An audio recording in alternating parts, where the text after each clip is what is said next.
Se reabre la audiencia de debate.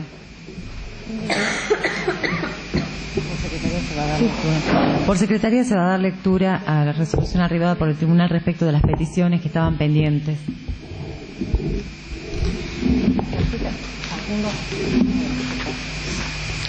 1. A lo solicitado por el doctor Leiva en referencia a la respuesta de los oficios remitidos a la Policía de la Provincia de Salta el 9 y 23 de mayo al lugar, para lo cual libre ese orden de presentación en los términos del artículo 232 del Código Procesal Penal de la Nación, procedimiento en el que intervendrá Gendarmería Nacional. De lo decidido a ese respecto, infórmese al señor Ministro de Gobierno. 2. Respecto de los careos solicitados por la defensa representada por el doctor Petrina entre Damián Mendoza y Miguel Ragone hijo y el nombrado en primer término y Juan Carlos Villamayor al lugar. En cuanto al careo solicitado por el doctor Ávila entre Jorge Rodolfo Nani y Juan Carlos Villamayor al lugar. 3. Advirtiendo que la totalidad de las preguntas incluidas en el pliego presentado por la defensa a fojas 10.869 resultaría autoincriminatorio para el testigo oportunamente ofrecido, por ende se rechaza el mismo y se deja sin efecto la citación de Marcelo Agrutín Suárez. 4. En relación al testimonio del doctor Alberto Aragone, no habiendo sido presentados los pliegos oportunamente por las partes, se tiene por desistido el testigo nombrado. 5. En referencia a los testigos ofrecidos durante la audiencia de debate que se encuentran pendientes de resolución, al lugar respecto de los ofrecidos por el señor fiscal Liliana Medina, testigo presencial, Américo Pulita y Gerardo Leal, marido de Margarita Martínez. 6. En cuanto al testigo Alfredo Gilabert, solicitado por la querella representada por el doctor Leiva, en tanto en el decreto de designación de Saneto es también designado en el mismo acto que el referido en último término, cítese a Alfredo Gilabert a prestar declaración testimonial. 7. En relación al instrumento presentado por el doctor David Leiva en la audiencia del día 18 del mes de mayo próximo pasado, reservado en Secretaría, a los fines de determinar la data del papel, la del agregado a mano existente en el mismo y, en consecuencia, la época a la que pertenece el instrumento y su autenticidad conforme los conocimientos científicos, practíquese pericia documentológica. A tal fin, desígnese para intervenir en autos a la licenciada en Criminalística Graciela Milagro Romero, perito inscripta en la Cámara Federal de Apelaciones de Salta, fijándose audiencia para el día 8 del corriente a horas 9 a efectos de que tome posesión del cargo. 8. Con el objeto de determinar si los disparos de armas de fuego, el movimiento de los vehículos y su desplazamiento acelerado resultan audibles desde la guardia policial de la vivienda donde habitaba el imputado Gentil, teniendo presente el lugar del hecho conforme croquis sobrantes en autos, practíquese la pericia correspondiente. 9. Igual diligencia deberá realizarse para determinar el tiempo que demanda circular desde el calle del Milagro 160 hasta donde fue hallado el rodado que utilizaba el extinto doctor Miguel Ragone en la localidad de Cerrillos. 10. Por último, la exhumación del cuerpo de Santiago Catalino Redes, ofrecida por la misma parte, se realizará el 28 de junio a horas 10 en el cementerio de la Santa Cruz, para luego trasladar la continuación del procedimiento a la morgue del Hospital San Bernardo. A tal fin, se oficiará al Cuerpo Médico Forense de la Corte Suprema de Justicia para que designe un perito que intervenga en el procedimiento. Respecto de la solicitud de intervención del equipo de arqueólogos argentinos, si la parte solicitante estima que debe intervenir como auxiliar este cuerpo de profesionales, al lugar a su costa.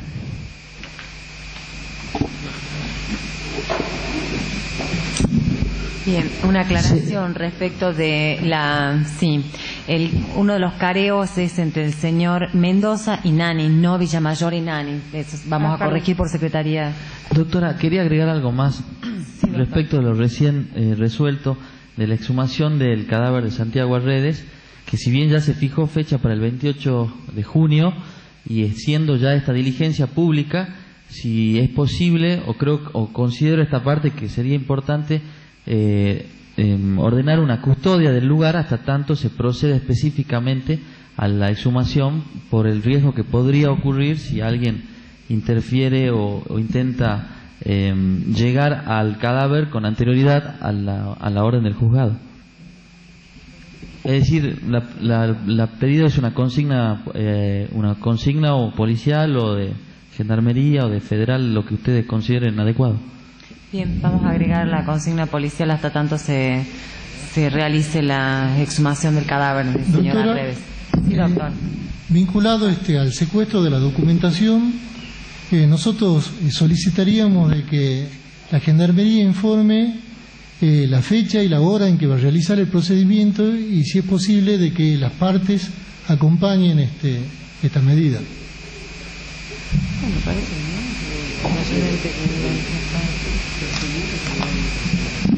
El procedimiento que hemos resuelto es una orden de presentación, no un secuestro, ni allanamiento tampoco. Es una orden de presentación, doctor. No procede, digamos, el acompañamiento por las partes. Sí, doctor. Quedó pendiente la petición nuestra sobre los legajos de la Policía Federal y la información que debían remitirse en el Departamento de Inteligencia y demás. Por lo tanto, si para la próxima vez que se provee este pedido, solicito que se incorpore. Bien, doctor, se tiene presente. Su señoría, finalmente respecto a la intervención del equipo argentino de antropología forense, es una organización no gubernamental que trabaja ad honorem, con lo cual encima tiene la experiencia necesaria, porque el cuerpo médico forense, hasta donde yo sé, contaba con un solo antropólogo forense, que no sé si todavía está en funciones, con lo cual consideramos necesaria su participación porque tienen la especialidad concreta para trabajar con este tipo de cuerpos, con lo cual me parece que sería, la parte considera necesaria su intervención, pero igualmente es ad honorem, por lo cual le pedimos que se libre oficio también para que designen un experto. Sí, el tribunal ha previsto que se hace lugar a la petición, nada más que a cargo de la parte que lo peticionó, porque en realidad el traslado del arqueólogo, digamos, tendría que ser a cargo de la parte peticionante. Bien, perfecto. Gracias, doctor. Sí, doctor. Considero que podría ser solicitado por el Ministerio Público, pero no creo que pase por alto de que ya que se está por realizar la exhumación del cadáver de una persona por una cuestión humanitaria y de respeto hacia la misma, y no estando ningún deudo de esa persona presente en la sala en cualquier condición, ya sea como querellante o presentado en las presentes actuaciones, ni siquiera como miembro del público, solicitaría que el tribunal se le notifique o se individualice, se ubique algún familiar de la persona del señor Santiago Arredes, para que también tengan conocimiento de la medida que se va a realizar sobre los restos del mismo. Bien, se va a disponer la notificación a los parientes más próximos que existan y que estén con vida. Gracias, doctor. Su señoría, respecto de lo pedido por la defensa, la familia Redes está enterada de que se había solicitado la exhumación del cuerpo, estaban esperando que se determine la fecha, y por secretario voy a hacer saber el nombre de la persona a quien se le puede notificar para que pueda avisar a la familia. Bien, doctor, gracias.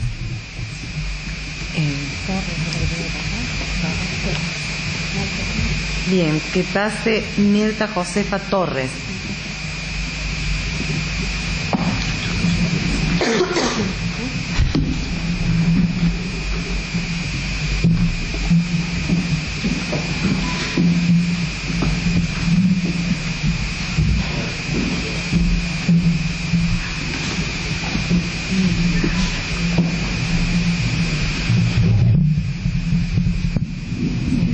Doctora, una pregunta. La fecha de la pericia de acústica, si no entendí mal, no la escuché, por eso pediría cambiar. No han fijado todavía. El 28 la exhumación, pero no me quedó claro. El 27, sí, no lo pusimos. El 27 a horas 8, para que sea el mismo horario del día que sucedió La pericia acústica para conocimiento de todas las partes el día 27 a horas 8, 27 de junio. Sí, para la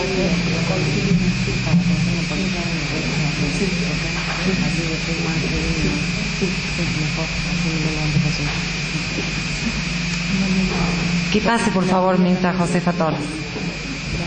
intervenir en el otro.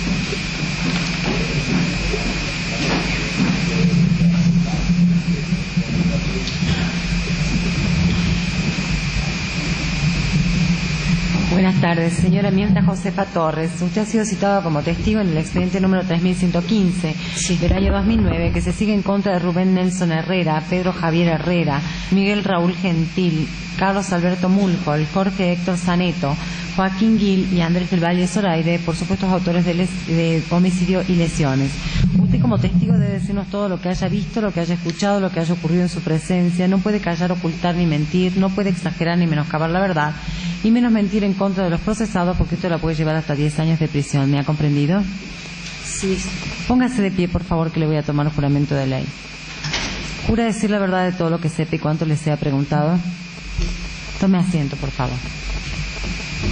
Señora Torres, ¿usted conoce alguna de las personas que le he mencionado? ¿Es amiga, enemiga, acreedora o deudora? ¿Tiene algún grado de parentesco, algún interés en la causa, algún impedimento para declarar? Bien. Señora Torres, el INCE está realizando una filmación del juicio y quería saber si usted está de acuerdo con que se grabe su declaración testimonial. No tengo ningún problema. Bien. Testigo de aquí. Señor fiscal. Gracias, doctora. Buenas tardes, señora Torres. ¿Me escucha bien? Buenas tardes, sí. ¿Cómo le va? Señora Torres, le pido que le cuente al tribunal las circunstancias, lo que recuerde acerca de las circunstancias de su detención, el periodo que estuvo, quién estuvo a cargo de su detención. Bien. Yo fui detenida el día 27 de enero del año 1975. En el marco histórico de las intervenciones provinciales que había en esa época, en el avance de derechización que hubo en esa etapa histórica.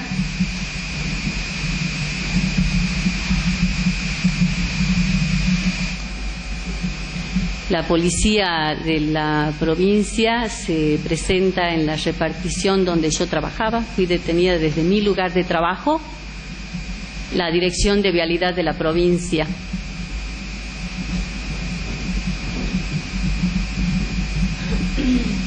En horas de la mañana. Todavía no estaba presente el director, que era en ese momento el ingeniero Doyle, el director de la repartición, así que bueno, inmediatamente que ingresó a la repartición el director, se produjo la detención. Bueno, a partir de ese día me trasladaron a la central de policía.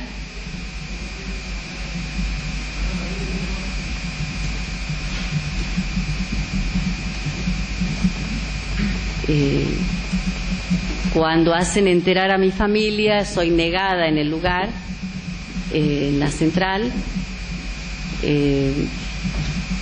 Estoy varios días en ese lugar. Era militante de la Juventud Peronista Regional Quinta, y además pertenecía como gremialista a la agrupación de trabajadores viales Carlos Amena, que no hacía mucho tiempo habíamos recuperado el sindicato, después de más de una década de no ejercicio pleno de los derechos.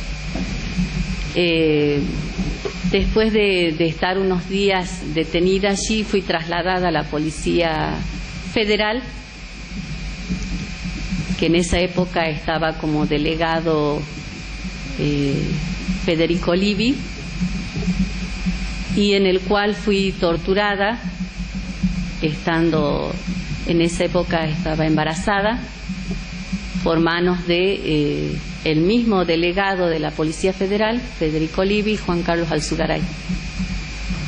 Esos días llovía, así que me ataron en una silla en el patio de la repartición de la Policía Federal, me vendaban y hacían simulacros de fusilamiento en ese patio de la Policía Federal.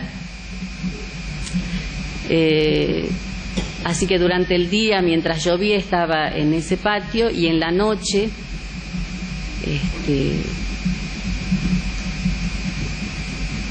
era sistemáticamente, mientras estuve en la Federal, torturada con picana eléctrica, desnudada, puesta en una mesa. No sé si hasta ahora, pero hasta hace poco, cuando hacía trámites para mi hija menor sobre pasaporte, seguían las vitrinas donde se exponían los elementos de tortura como un trofeo, digamos, de distintos tamaños y formas, cuando, digamos, hace poco. De noche, cuando salían a hacer operativos, volvían con más gente detenida, y siempre eran las sesiones de tortura, preguntando por compañeros de trabajo, o lo que, digamos, si en ese momento conocía a otra gente de otros sectores laborales, o por personas relacionadas políticamente, no solo con la Juventud Peronista, ya que esa etapa histórica participábamos absolutamente de toda posibilidad de expresión fuera del trabajo, en cuanto a que en el periodo de gobierno del doctor Yagone, toda vez que él viajaba, cuando volvía para retomar el ejercicio de su representación como gobernador de la provincia, era virtualmente, digamos, repuesto, porque nos movilizábamos para que, porque siempre había sectores o facciones internas del Partido Justicialista que impedían el buen ejercicio como gobernador, como representante del pueblo de Salta, ¿no?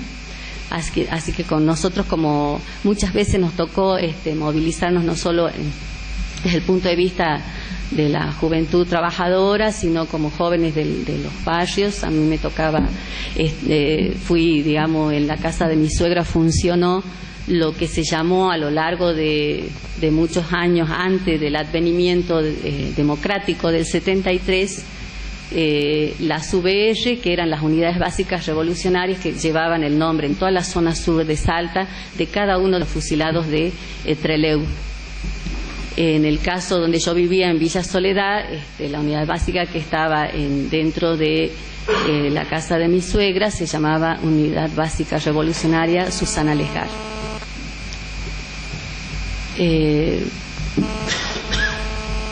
Mis actividades como trabajadora de esa repartición, sumada a las juventudes políticas que actuábamos en esa época, había un compromiso con el doctor Yagone y con todas las cabezas de las reparticiones en lo que respecta a la investigación de los ilícitos anteriores a la dictadura, anteriores al gobierno democrático del 73, de manera tal que hasta cuando se produce la detención, digamos, en el marco de las intervenciones, no solo fue del Poder Legislativo, de la universidad y la municipalidad, fueron avanzando las intervenciones con allanamientos y detenciones. Antes de que a mí me detuvieran, yo visitaba a los presos políticos, participé de una comisión de ayuda y solidaridad a los presos políticos, porque a partir del noviembre del 74 ya habían presas políticas en el Buen Pastor de la ciudad de Salta, y los presos políticos varones estaban en Villa La Rosa.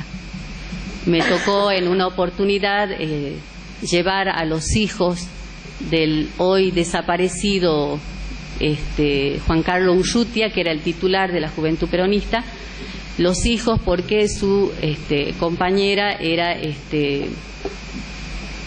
expresa política, había sido beneficiada con la amnistía de Cámpora, y por lo tanto recibió muchas amenazas. Tengamos en cuenta que los primeros presos políticos en la primera intervención a la ciudad de Salta fueron justamente los liberados del 73, entre ellos don Segundo Álvarez, a quien yo iba a visitar, el cura Vicente, Luis Alberto Buista, entre otros. Digamos que en mi familia también había recibido amenazas y algunos compañeros, amigos me decían que por qué no me iba. Y yo les respondía que al no haber cometido ningún delito me quedaba en Salta y bueno, si me tienen que detener, me detendrán desde mi lugar de trabajo, y lo cual fue así. Señora Torres, le hago una pregunta. Sí. Cuando usted la detiene en su lugar de trabajo, el personal que la detiene, usted dijo que era policía de la provincia. ¿Estaban uniformados? Sí. ¿Usted pudo reconocer a alguna de las personas que la detienen?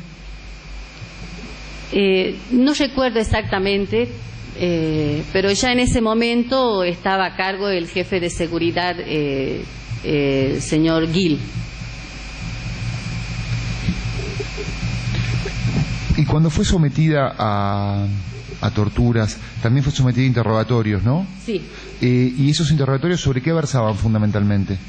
Siempre la pregunta era sobre los compañeros de militancia o de trabajo, eso. Bien, perfecto. Después, yo tengo entendido que paralelamente a su detención se le inició una causa por infracción a la ley 2840, ¿es correcto? Es. ¿Usted tuvo oportunidad de declarar en el marco de esa causa? Declaré, en ese momento estaba el juez Lona a cargo, como juez federal.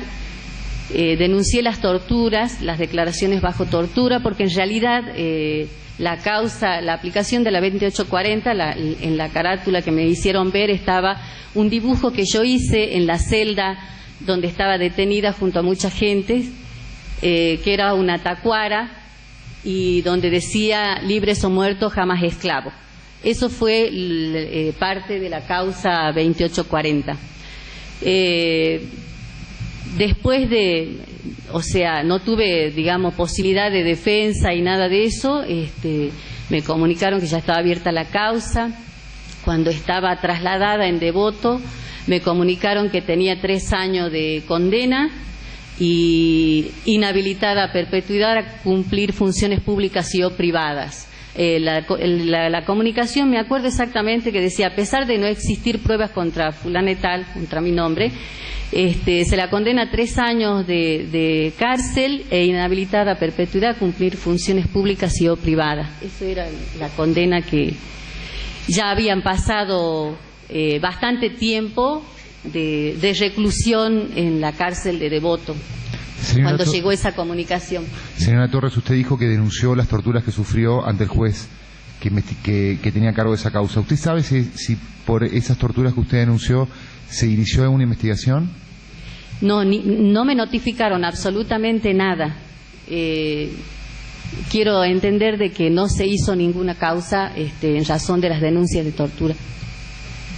Usted, después de estar detenida en dependencias de la policía, fue alojada en una cárcel. Sí, después que de la detención en la central me pasaron a la Policía Federal. De haber pasado los días de tortura, fui trasladada a lo que fue en la primera etapa donde tenían detenidas las presas políticas, era el Buen Pastor, cuya titular era con la monja superior Cornejo Solá. Estábamos virtualmente incomunicadas porque todavía estábamos en periodo constitucional, a pesar del estado de sitio y de las intervenciones, en razón de que nosotras las presas políticas es un edificio grande, lo que era antes el Buen Pastor, ahora ya no existe eso, donde estaban detenidas las presas comunes, y el puñado de presas políticas, donde estaba Hortensia Porcel, Berta Torre, en este momento no me acuerdo, las demás, y era un claustro de planta baja, planta alta, lo que ellos llaman claustro, se usaban como celdas porque eran puertas con barrote. Así que estábamos en el edificio, en una punta o una detenida política, en otra punta o en planta baja, y en esos años donde teníamos la tarea más pesada, o sea, de limpieza y demás, a cargo de las presas políticas. Después las presas comunes nos dijeron de que si ellas generaban una discusión o algo entre las presas que estábamos ahí, que la federal, eso es lo que versaba la monja superiora, que les había transmitido, que si generaban ellas un conflicto o enfrentamiento con nosotros, que les iban a hacer un favor si bajaban una subversiva. Nosotros denunciamos el maltrato que había porque les pegaban a las detenidas comunes. En caso nuestro había una incomunicación virtual, o sea, cuando hubo visitas, más a las custodias era una por una. Y llegamos hasta realizar una medida de fuerza que era una huelga de hambre, en función de que estaba una compañera que se llamaba Olga Plaza, detenida con un embarazo de 3 a 4 meses. Esta monja no aceptó el pedido de médico, de manera tal que por falta de atención médica esta compañera pierde el bebé. Ese hecho fue lo que hizo que nosotras realizáramos huelga de hambre. Llegaron los del Servicio Penitenciario Federal de la Nación a inspeccionar. Es más, algo que quiero detallar es, permanecíamos en esos claustros sentadas sin comer, y la monja hacía traer a los torturadores de la Federal con las armas largas para que nosotros comiéramos. A pesar de ello, permanecíamos en silencio hasta que llegó esta delegación de Buenos Aires y que se entera de que hubo antecedentes del edificio de fuga de presas comunes y alrededores habían barrios muy humildes. Nos trasladan, esto ya pasó enero, febrero, marzo, en abril del 1975 nos trasladan a las detenidas a Villa La Rosa, y lugar donde improvisan, en la esquina del penal de Villa La Rosa, extramuro, donde era el pabellón de los oficiales del Servicio Penitenciario Provincial, que da casi al frente de la capilla de Villa La Rosa, improvisaron una especie de cárcel, y ahí es donde nos tenían a todas a lo largo de las distintas detenciones a las mujeres.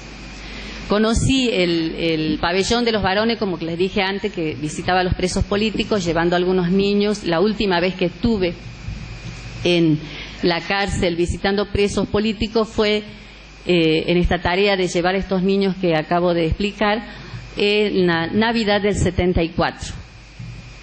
Y de manera tal, en el lugar donde funcionaba ese juzgado, improvisaron las veces de cárcel, así que como está al lado del portón, prácticamente del portón de ingreso de los vehículos pesados y demás al penal, donde se escuchaba prácticamente todo el ingreso y egreso de los vehículos y demás.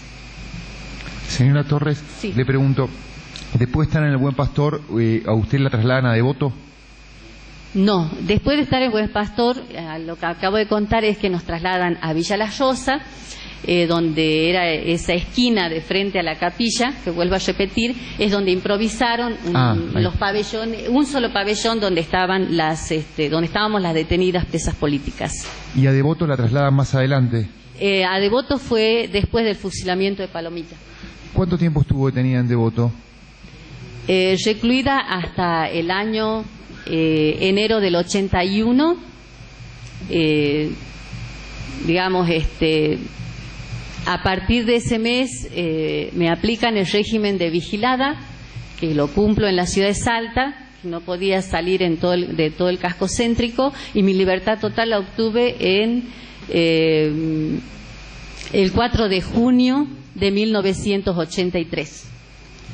Señora Torres, la última pregunta. Usted comentó que fue trasladada de la central de policía de la provincia de Salta hacia la delegación de la Policía Federal. Sí. Ese traslado, ¿quién lo hizo?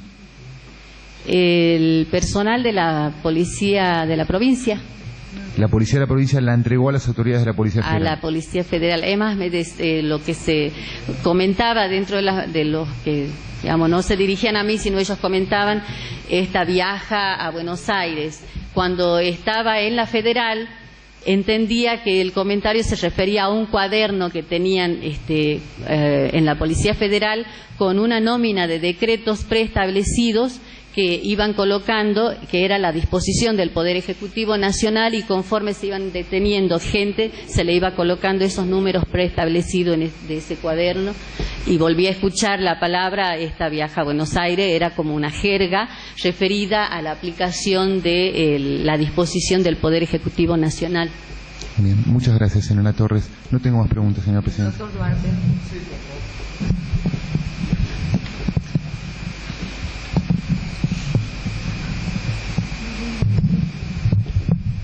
Buenas tardes, señor. Buenas tardes. Cuando usted la trasladan a la Policía Federal, ¿lo hacen en un vehículo de la Policía de la provincia? En los furgones. Cuando fue el allanamiento y detención fue en los furgones de la policía. ¿Usted recuerda otros nombres de oficiales de la Policía Federal que hayan estado durante sus sesiones de tortura? Específicamente fue en manos de Federico Livi y de Juan Carlos Alzugaray, que tengo entendido que todavía vive. ¿Y usted mientras estuvo allí no escuchó apodos, sobrenombres de otros policías? Exactamente. No, lo que sí, conforme pasó el tiempo, a donde lo vuelvo a encontrar a Juan Carlos Alzugaray, que es uno de los torturadores, en la cárcel, porque después que cumplió esa función de trasladar presos de la Policía Federal a Villa Las Rosas, que lo hizo asiduamente, no sé cuál es el mecanismo, pero pasó a ser jefe de inteligencia del Servicio Penitenciario Provincial, y es donde permanentemente se lo veía paseando por los pabellones, por los pasillos. Digamos, se destacaba que era una persona delgada, siempre estaba con una fusta golpeando las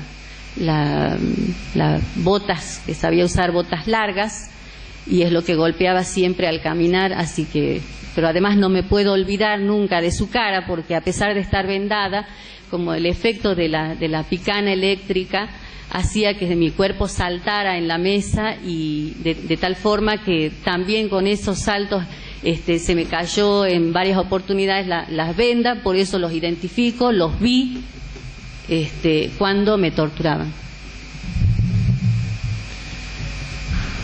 ¿Qué otras personas estaban cuando usted prestó declaración ante el juez Lona? ¿Recuerda? Si había secretarios, otros funcionarios, otros miembros de la policía. La persona que tomaba la declaración, y él creo que estaba por ahí paseando, o sea, no tuve, digamos, un diálogo o una atención sobre lo que estaba denunciando. Y la última pregunta. ¿En algún momento cuando usted la detienen le exponen alguna orden judicial o le explican los motivos de su detención? No, en ningún momento. En principio era averiguación de antecedentes, y bueno, después me enteré cuando empecé a tener visita de mi familia de que había sido negada en la central de la Policía Provincial, negada en la Federal, negada en los cuarteles, en todos lados, a pesar de que como secreto a voces, porque se publicó, digamos, en algún momento mi detención, pero a pesar de eso el peregrinar de mi familia fue largo. Muchas gracias, no más preguntas. Doctor Leiva. Buenas tardes. Buenas tardes. ¿Nos podría contar usted qué otros militantes políticos fueron detenidos en ese periodo del año 1975, principio del 76, bueno, que hayan compartido con usted esos cautiverios tanto en el Buen Pastor como en Villa Las Rosas? En el caso de mujeres, bueno, ya mencioné a Hortensia, a Berta Torres, Graciela López de Medina, Luz del Socorro Moreira, ¿quién más? En el periodo que estaba en el Buen Pastor fue también detenida o traída de algún lugar de detención a Georgina Dross. Nosotros estábamos en plena huelga de hambre. A pesar de eso, bueno, pudimos comunicarnos. Había una monja joven que se solidarizó cuando escuchábamos que había llegado una nueva detenida, decíamos que en qué condiciones estaban, porque escuchábamos a través de la pared que había personas que se quejaban. Entonces nos dijo que se trataba de la detenida en ese momento, Georgina Droz, y con mensajes a otra compañera nos transmiten de que había sido salvajemente torturada y que bueno, que no la podíamos ver porque la sacaban de ahí. Igualmente a mí también me sacaron varias veces para torturarme a la Federal, del Buen Pastor, ¿no? Antes de que me trasladen a Villa La Llosa. Eso en el caso de las mujeres. El Buen Pastor, ¿El Buen Pastor dependía del servicio penitenciario provincial o era federal? De la Federal directamente.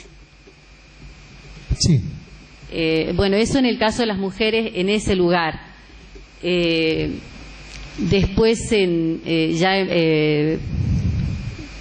Villa La Llosa habíamos muchas más mujeres, pero recuerdo en la visita a los presos políticos era prácticamente todo el equipo de la municipalidad, desde el intendente que era Héctor Gerardo Babio, nosotros decíamos el negro Tártalo que era otro compañero, también estaba preso. De allí el que trabajaba en la municipalidad era el negro González, que hoy está desaparecido. También en la municipalidad trabajó en la parte de los proyectos de urbanidad y demás,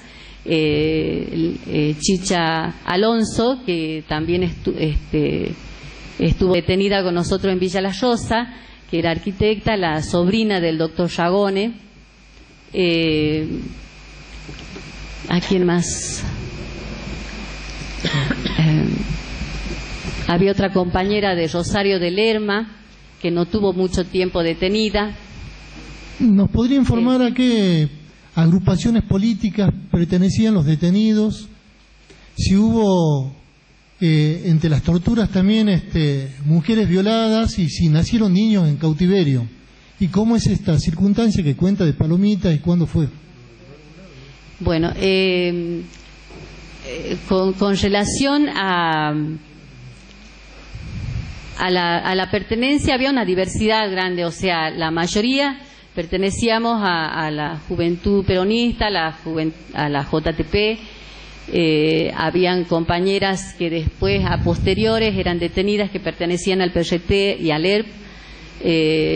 En el caso, digamos, de las que pertenecíamos a la Juventud Regional Quinta, en ese momento era el brazo político de Montoneros.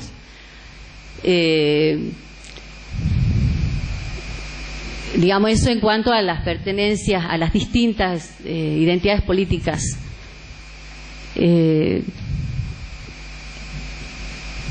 No sé si eso responde. Sí. La otra era si nacieron en ese periodo niños en cautiverio. Bueno, yo soy una de las tantas madres que tuvieron bebé en cautiverio. Mi primer hijo nació en la cárcel. Digamos, después había otra compañera que era Alicia Fernández Nobel de Ayue, que tuvo a su hijo Nicolás, y a Celia Raquel de Ávila, que tuvo también su bebé allí, que luego fue fusilada con su esposo.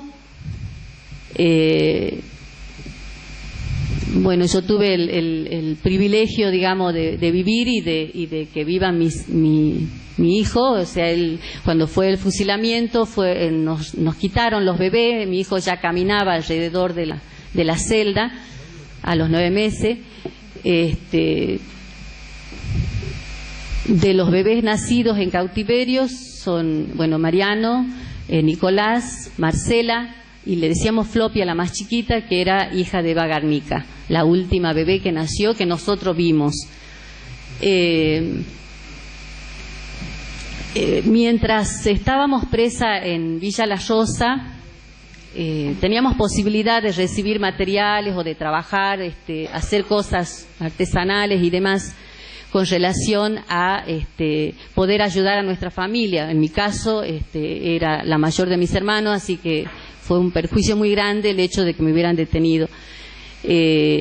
los chicos de secundario y de la Juventud Universitaria Peronista son los que sacaban las cosas que elaborábamos para, en actividades solidarias, podían vender, ya sean artesanías o cosas que pudieron. Esto es en la época anterior al golpe militar. ¿Qué otra cosa? Y era, ¿cómo fue esta circunstancia de Palomita? ¿Cómo fue si hubo agravamiento en las condiciones de detención en esa época? Y si usted sabe si el juez federal estaba al tanto de estas cuestiones. ¿Y cómo termina el tema de lo que usted denomina el fusilamiento de Palomitas? Sí, bueno, hay algo que me preguntó antes con respecto a las violaciones. Yo sé que Amarulu, que Diusinger, que se constituyó el registro allí tanto para el asentamiento de los chicos que habían nacido en la cárcel como para el casamiento de ellos, que ella se casa en Villa La Rosa, yo fui testigo de ese casamiento. Ella fue muy salvajemente torturada, de tal forma que, digamos, la dejaron estéril. Lo mismo a Evangelina Bota de Nicolai, fue muy torturada, es lo que yo me pude enterar. Ella tenía otros bebés antes. Eso con respecto a las violaciones. Yo fui torturada, pero no sufrí violación física, pero sí supe de las otras compañeras. Digamos, en esa Navidad del 75 fue la última vez que masivamente nos vimos con la mayoría de los familiares, la mayoría de las compañeras. Es más, en esa época estaba Raquel Barón de Neibur, Norma Espaltro, bueno, capaz que me olvido de algunas compañeras, pero esa fue la última vez que pudimos compartir una mesa en la cárcel con nuestros familiares, y después fue restringiéndose hasta que se dio el golpe de Estado. Prácticamente casi todos los días caminaba, digamos, la plana mayor del servicio penitenciario y después la intervención de los militares antes del golpe, hablando a las compañeras, diciendo, bueno, que nos vamos preparando, o hacían apagones en Villa La Rosa, y cuando se hacían apagones, evidentemente hacían algún tipo de simulacros de enfrentamiento, porque se escuchaba el ruido de ametralladoras y demás alrededor del penal. Y ellos nos decían, bueno, prepárense, ellos denominaban con la orden, piqueten la luz, y era que apagaban y encendían las luces, nos levantaban y decían, bueno, ya van a venir una delegación, vienen quinteando, vamos a medirle, qué sé yo, el tapado de madera. En fin, psicológicamente nos decían de que en algún momento nos iban a sacar para ser ejecutadas. Igualmente, hasta la última visita que tuvimos, nos enterábamos de que en otros lugares, Córdoba, por ejemplo, toda vez que trasladaban a un detenido o a una detenida política, les aplicaban ley de fuga, así que nos enteramos de muchos traslados seguidos de fusilamiento. Por eso, de alguna manera, era como un preanuncio de lo que se venía. Cuando fue el golpe, prácticamente la entrada y salida de los camiones del ejército era una especie de base militar en Villa La Rosa, porque sentíamos cuando bajaban los helicópteros, muy cerca de ahí está la cancha del penal,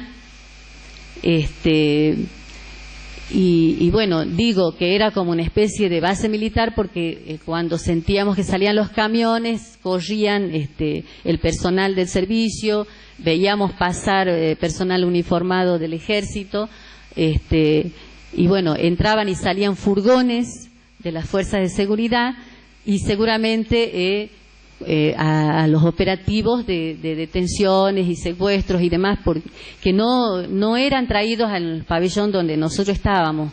Después, en Libertad, me enteré que lo que tenían, digamos, como especie de detención para usar el lugar como de noche, como un centro clandestino de detención, los llamados chanchos. Era en el lugar que llevaban a la gente, por eso nosotros no la veíamos. Teóricamente, los primeros presos, digamos, éramos, entre comillas, los presos legales, y a los otros detenidos que no veíamos era los que estaban ilegalmente detenidos.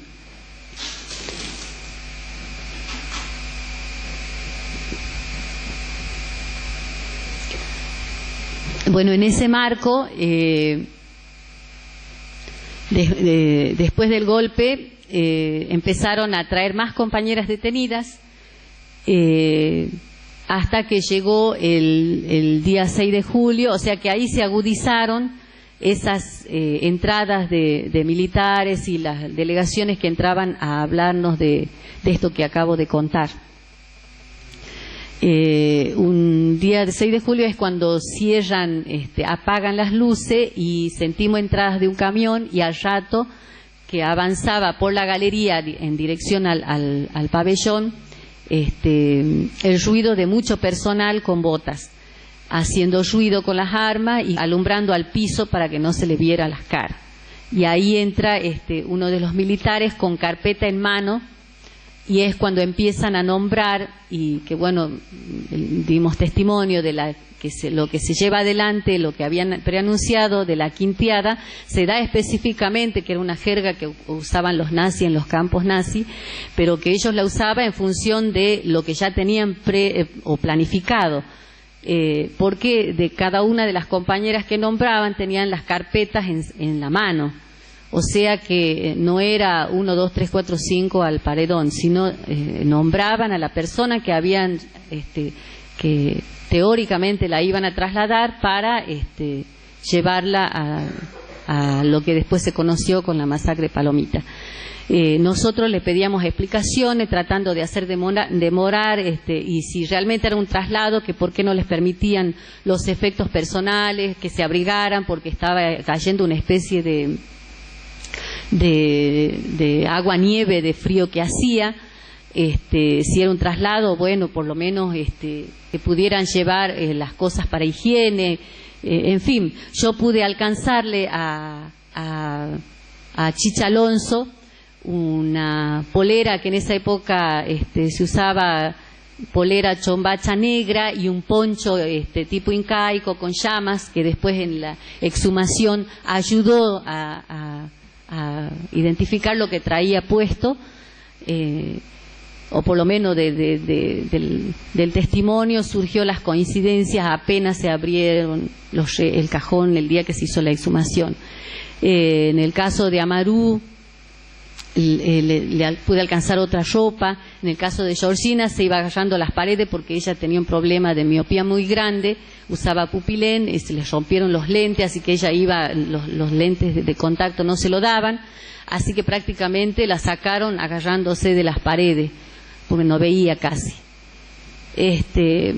Cuando la nombran a Celia, lo único que puedo decir, entre otras cosas, yo tuve la posibilidad o el privilegio de poder dar desde mamar no solo a mi hijo, sino a Nicolás y a Marcela, porque en el caso de Nicolás su mamá fue, si bien es cierto, no fue torturada físicamente, pero sí psicológicamente, porque durante la detención en la Federal hicieron ver torturas. En mi caso yo me olvidaba algo, que es en una de las noches de torturas también, después que me vestían y me vendaban, me sacaban las vendas y me hacían ver torturar gente. Y uno de los que vi que a propósito, así atada las manos, me hacían ver el caso de Lucas Flores. Vi cómo también desnudo hacían lo mismo que me hicieron a mí. Bueno, me acordé de golpe de eso, así que vuelvo a la noche, era prácticamente como las 20:30, por eso ella le daba de mamar, y la reacción de cuando le daba de mamar a Nicolás era como un efecto muy nervioso. Ella, según el médico, tenía una leche nerviosa. Cada vez que mamaba, Nicolás hacía como un motor, sus brazos sus piernas, no se quedaba quieto. Entonces yo lo agarraba después de hacerlo dormir, a mi hijo Mariano. Bueno, sí.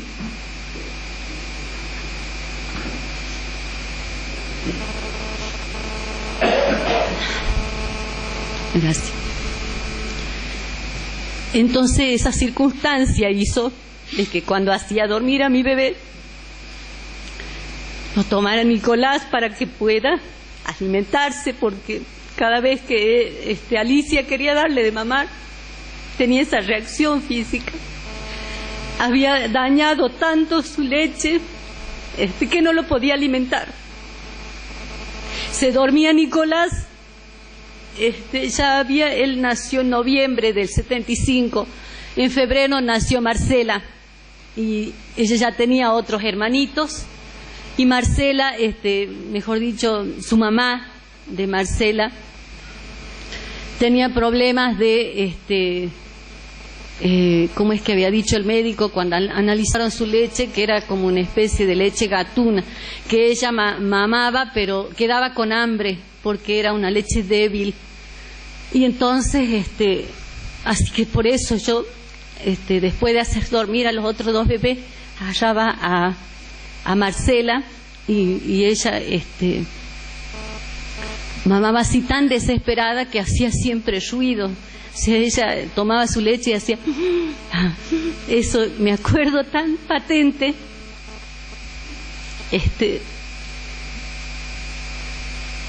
Y pensar que ese día ella trataba de darle de mamar cuando la nombran para sacarla, para supuestamente trasladarla, y luego fue muerta. Así fue nombrada Evangelina, así fue nombrada Celia, Georgina, Maru. A pesar que no nos dijeron nada, después nos sacaron a todos los bebés.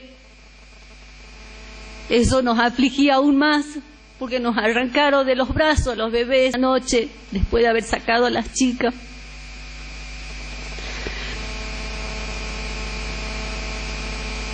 Yo cuando salí ya mi hijo estaba en la escuela primaria.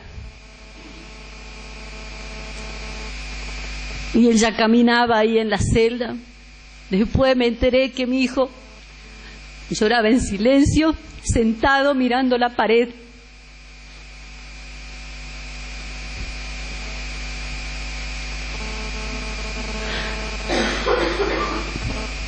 Después conocí mi hijo de leche en grande, vino a verme, Nicolás, tiene hijos, su papá está desaparecido,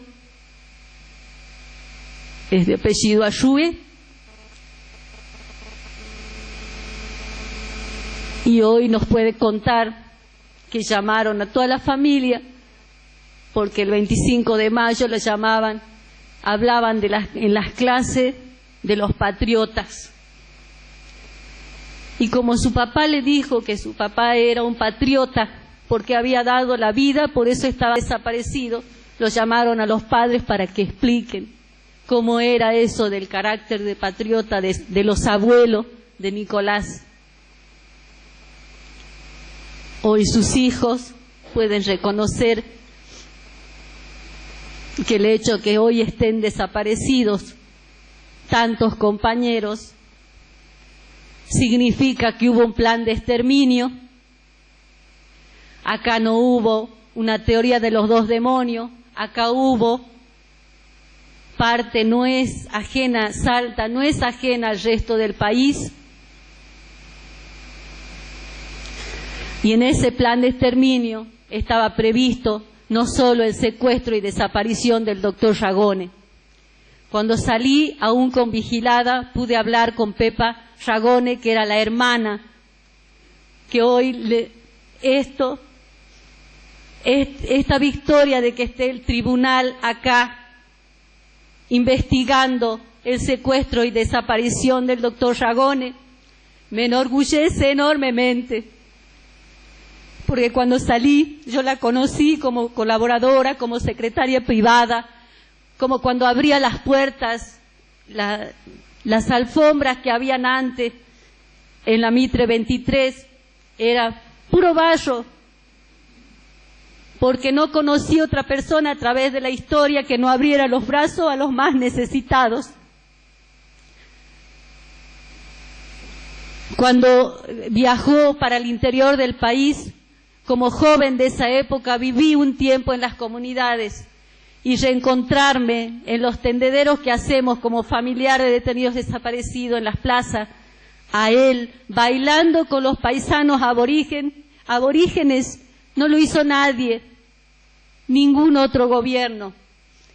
Y no es esa teoría de los dos demonios que puede hacer permanecer a tantos criminales impunes, sino que acá hubo dos proyectos políticos enfrentados. Y ahí Pepa me dice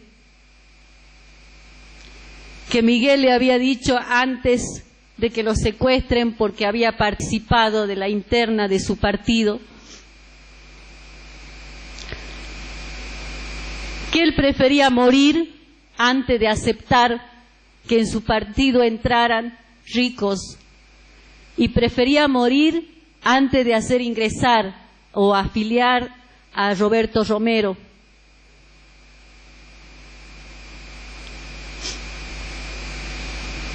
Y como nosotros acompañamos a Elia, al hermano de Chicha, cuando Pepa muere, porque hizo votos de pobreza, tenía solamente 2 vestidos, y no quería que nadie del poder actual fuera a comprar flores y a poner en su cajón, así que prohibió que se haga velorio, porque ella había sido privada de ver a su hija, los cajones entregados a cada uno de los familiares de los que se entregaron, porque hay otros restos que no se entregaron, que están aún hoy desaparecidos, en lo de Palomita.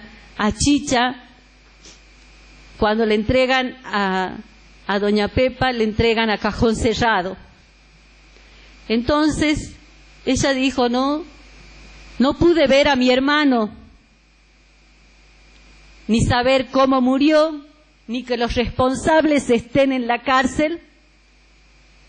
Yo no quiero que se arrime absolutamente nadie cuando yo muera. Es lo que expresó antes de morir. Y además, en la época que era secretaria privada, llegó a serlo porque la persona que ejercía ese trabajo pertenecía a otra facción política, pertenecía a la lista amarilla, y entonces, como hubieron tantos intentos de golpes al gobierno popular del doctor Ragone, ella empezó a cumplir esa labor de secretaria privada. Yo, no más, presidente, no más preguntas, doctora.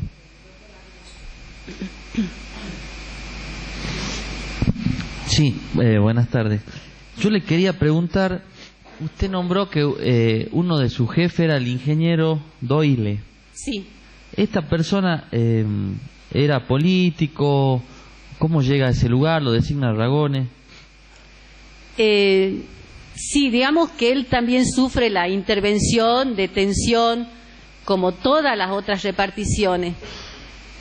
Sí fue nombrado durante el periodo del doctor Ragone. Perteneció al equipo de, si se puede decir, de colaboración al gobierno del doctor Ragone, y se salva de que él o sea secuestrado o desaparezca, porque había en la parte de, en las noches, cuando en las entradas y salidas de los detenidos, en un momento puede ver en la parte de, ¿cómo se llama?, donde está la radio de comunicaciones, encuentra a un exalumno de su promoción, o sea, cuando él estudiaba en la secundaria. Y cuando salen los operativos de rastrillo, operativos en la época, digamos, de represión, de allanamiento y demás, salían desde Libby hasta toda una delegación, y que hacían operativos conjuntos con la provincial.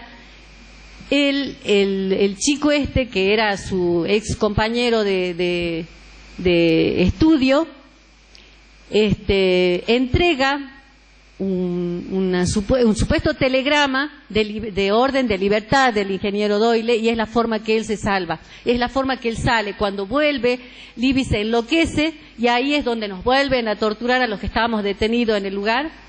Pero bueno, él se salvó. Yo sé que hoy no está, murió, pero pudo vivir muchos años después.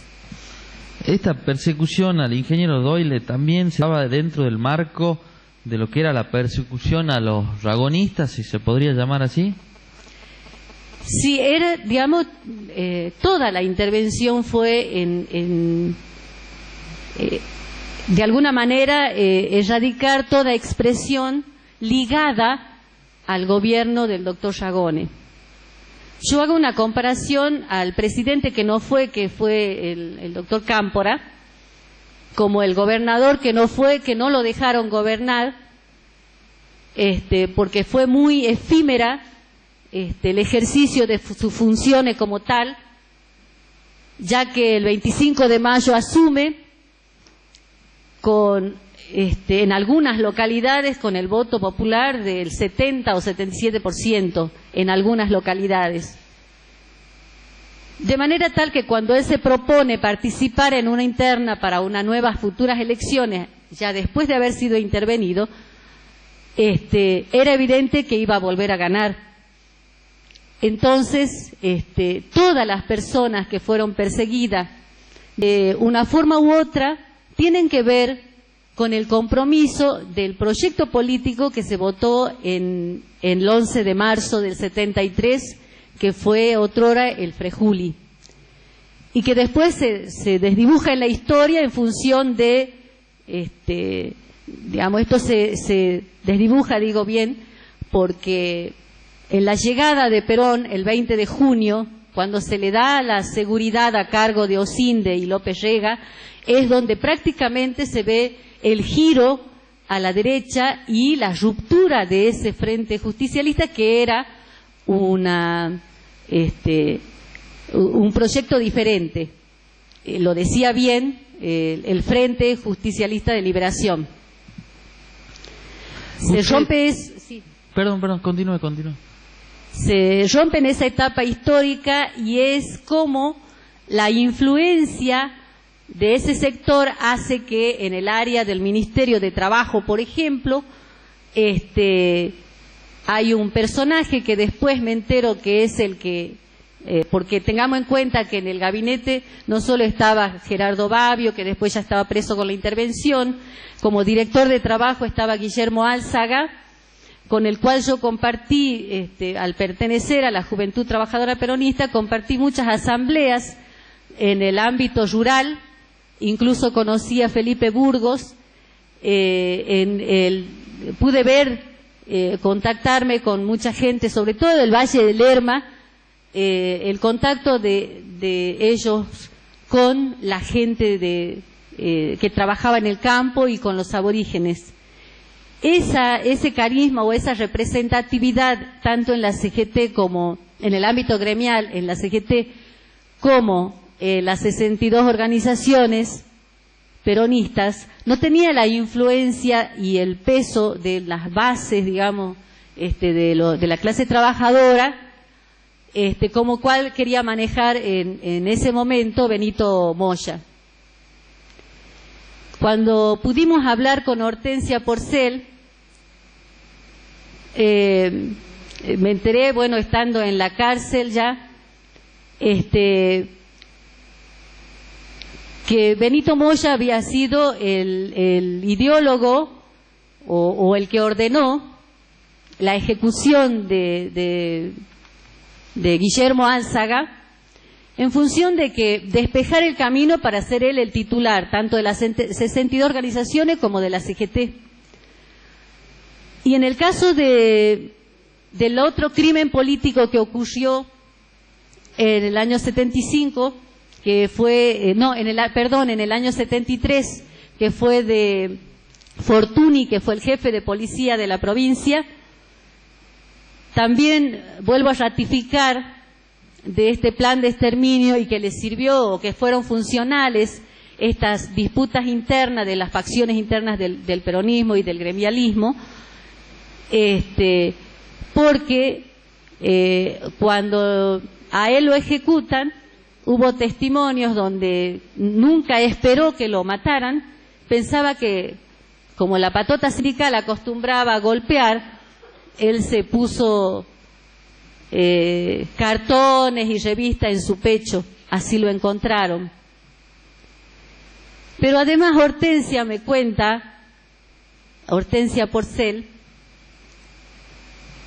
que cuando él era mellizo, su hermano, que queda vivo, se entera que Benito Moya había sido el que ordenó la ejecución de Guillermo Álzaga, entonces, y que él en ese momento, cuando se entera ya, Benito Moya estaba en Bolivia, porque habían muchas denuncias acerca del accionar de la AAA, habían muchos crímenes políticos, no solo en nuestra provincia, sino a lo largo y ancho de todo nuestro país. Él viaja a Bolivia a buscarlo a Benito Moya y también lo hacen matar. No es solamente a Guillermo Álzaga que matan en relación a ser parte del equipo del gobierno popular del doctor Yagone. También está, aparte de estar desaparecido, Felipe Burgos, está Menena Montilla, era una compañera que era asistente social. Ella, su trabajo que llevaba adelante era en las comunidades aborígenes. Ella pertenecía al pueblo de Mosconi. En esa época, digamos, era la edad de oro, para llamarla de alguna forma, los pueblos del norte en relación a la producción del petróleo, a YPF. Así que Mosconi era un pueblo floreciente. Ella fue la primer taxista del pueblo de Mosconi. También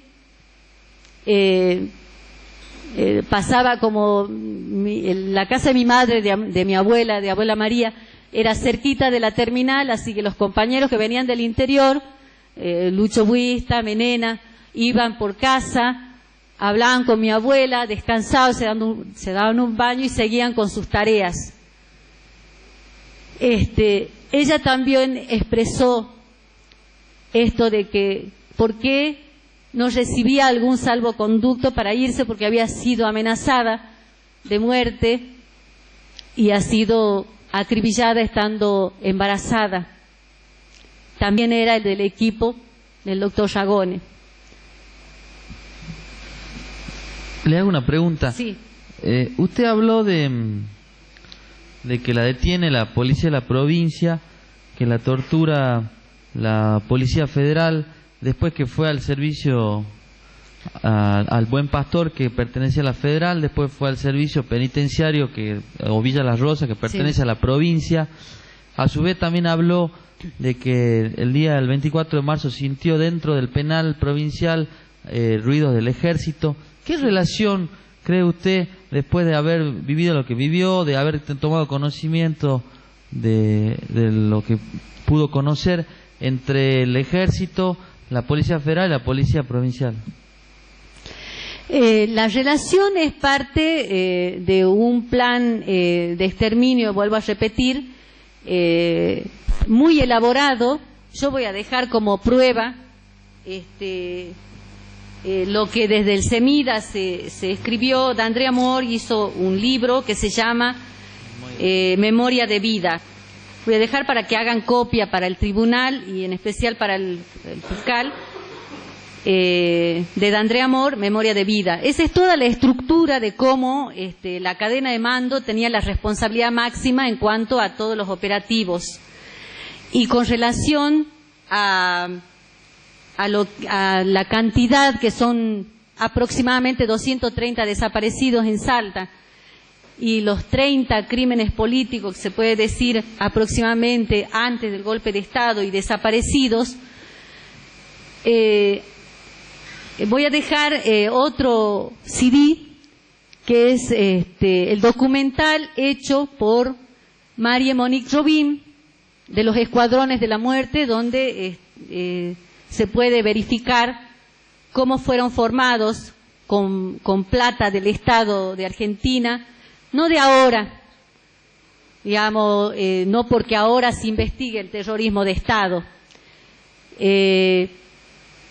Ya después de la Segunda Guerra Mundial, con las colonias o cómo se repartió el mundo después de la Segunda Guerra Mundial, las colonias francesas, sobre todo en la colonia de Argelia, fue uno de los tantos lugares que se utilizaron como método de sacar información a los detenidos, la tortura.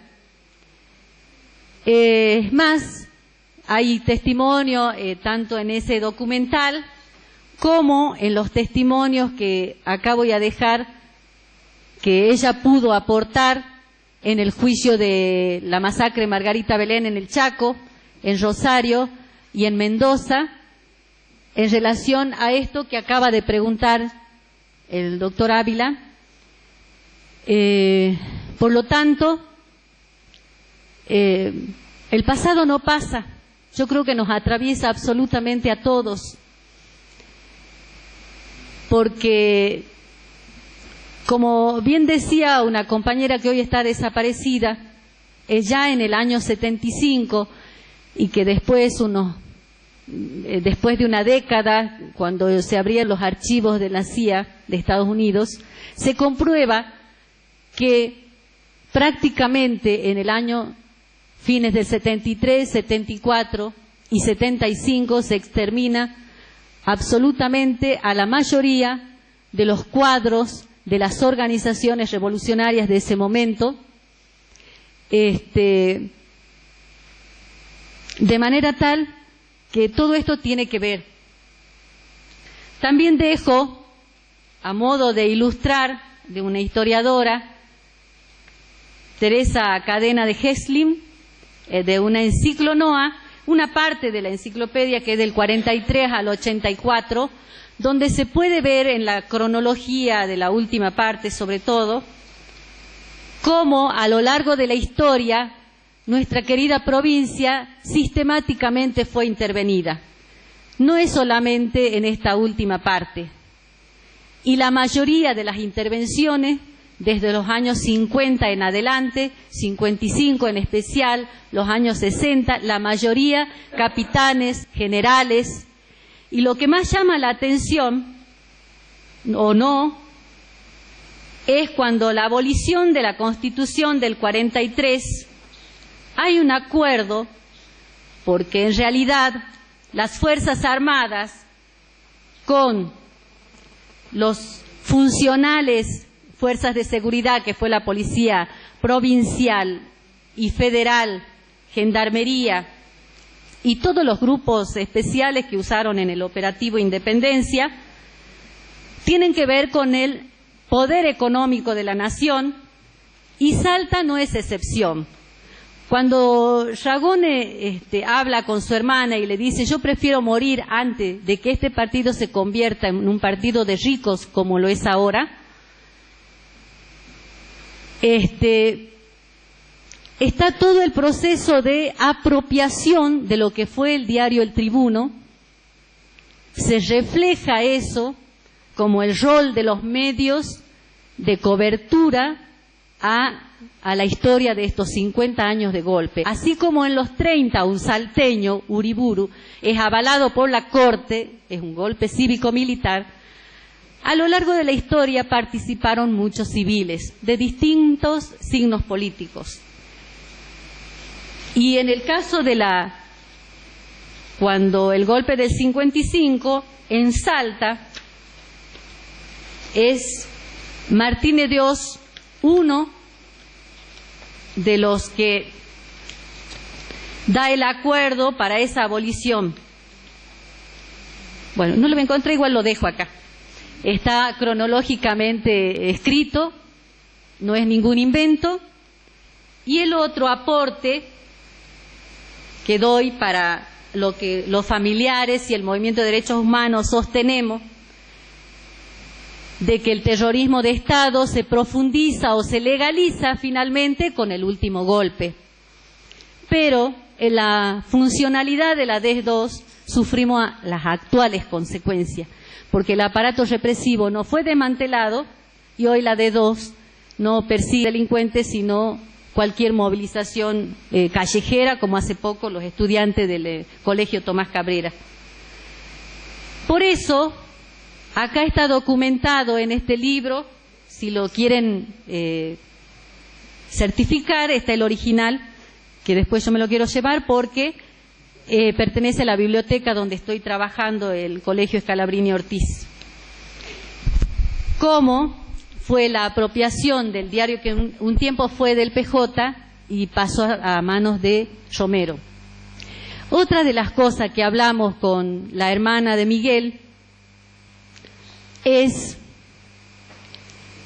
que hay que reconocer que nuestra historia, como es rica y todavía no es héroe nacional, capaz que continental es más reconocido afuera, el general Güemes, hubo una geopolítica natural. Nosotros somos Salta, una provincia trifiña, de triple frontera, por lo tanto, en la asunción de Ragones no solo estuvo Allende y otras autoridades de la zona del Cono Sur. En esa primera inauguración de la Ferinoa, que la hizo Ragones, fue parte, digamos, de una política de hermandad latinoamericana en el Cono Sur. En ese marco, nuestro pueblo, en las poquitas épocas de efímera democracia, tuvieron sus avances en función de reconocer a través de quien habían elegido, enterarse de que se negó a vender tierras de frontera. Eso era tener coraje, no solamente en el plano particular de su identidad política. Hoy no pertenezco a ningún partido, por eso lo hablo así, pero soy orgullosa de mi pasado, y en esa defensa de ese gobierno popular, de esa soberanía popular que fue quebrada con las intervenciones de larga data, vuelvo a repetir, y que sufriera en el cuerpo del doctor Ragones el símbolo más grande ante el mundo. En el marco de esa geopolítica, él tenía la amplitud, como esas generaciones que fueron formados, tanto médicos como abogados y profesionales, en el marco de la autonomía universitaria conquistada ya hace mucho.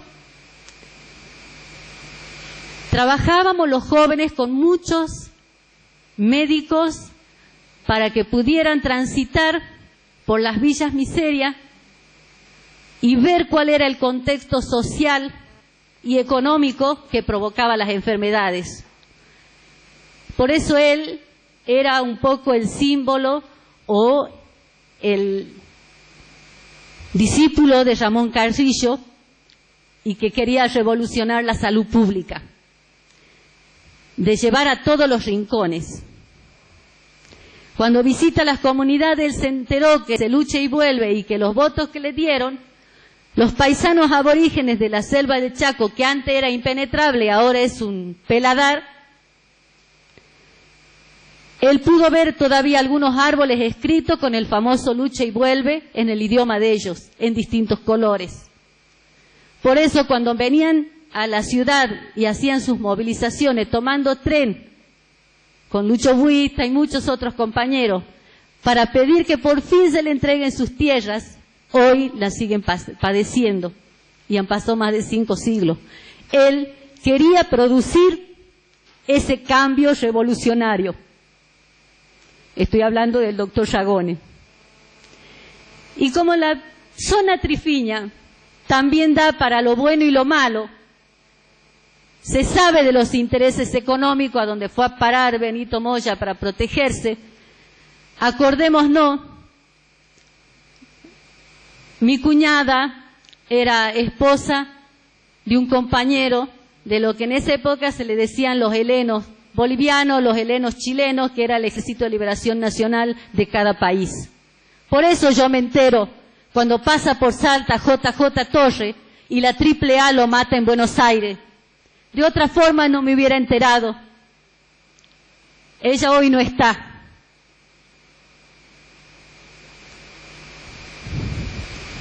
Pero vive en un sobrino que dejó de muy pocos meses.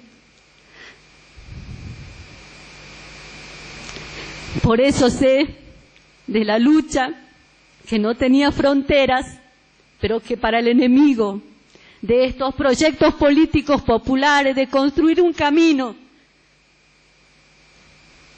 de un país libre e independiente, se opuso este terrorismo de Estado que venía amasando a lo largo de estos 50 años, vuelvo a repetir, de intervenciones militares y civiles que representan un proyecto político económico. Y es lo que sostenemos todas las organizaciones de derechos humanos. Por eso, en todo lo que sea el compromisos que puedan tener tanto este estrado como la investigación de todos los casos, pido justicia. Quiero contar que hace poco vino una sobreviviente, hace pocos años, y que recién se le pudo hacer los documentos a 2 de sus hijos nacidos en México, nuera del viejito Álvarez que visitábamos en cárcel de Villa La Rosa. Don Segundo Álvarez era el secretario general del sindicato de vendedores ambulantes, que había sido preso político, torturado como tantos otros por Joaquín Gil y su banda.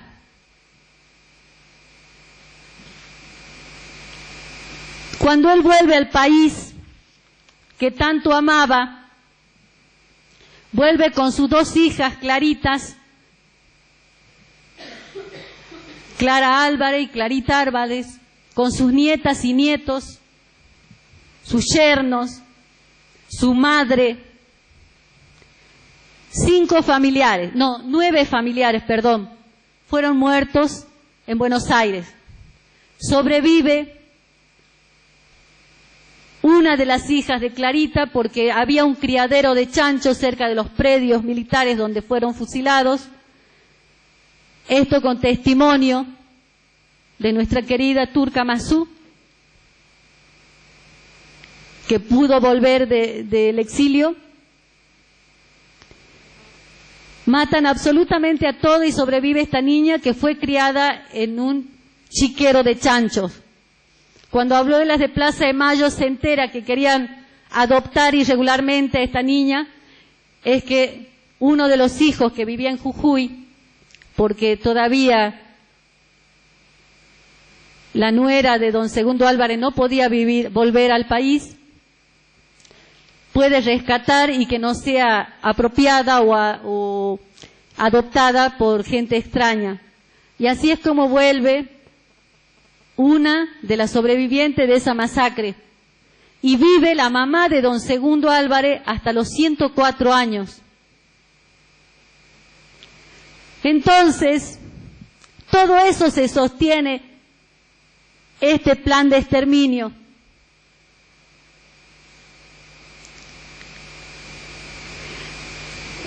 No voy a hacer más preguntas. Sí.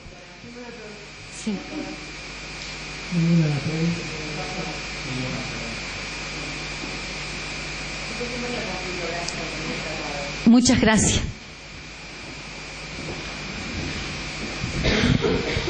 Señora Mirta, sí. ¿Cuál es la copia que usted va a hacer? La copia que dejo es esto lo dono porque no sé si quieren certificar, no, porque es lo original, si no me lo llevo. Esto es para que hagan copia y después me lo devuelven. Una consulta. Sí. Usted va a querer venir mañana como oyente y le devuelvo la prueba original. Por favor. Porque ahora no tenemos Y este trabajo es de los familiares de desaparecidos de todo el país. Se los dejo. Sí, bueno, si no, ya ahí te le había no dejado. andan las cosas de... Por favor. Todo esto es, sí. Esta mañana, horas 9:30. La copia. Se escucha. Dios. mañana al viene y se lo da uno, o lo Bueno. hacemos llegar por alguien si quiere. Bueno, cómo no, cómo no. Bueno. Sí, para mañana sin falta, claro. Bueno, por favor. Bueno, gracias. Gracias a usted.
Mañana.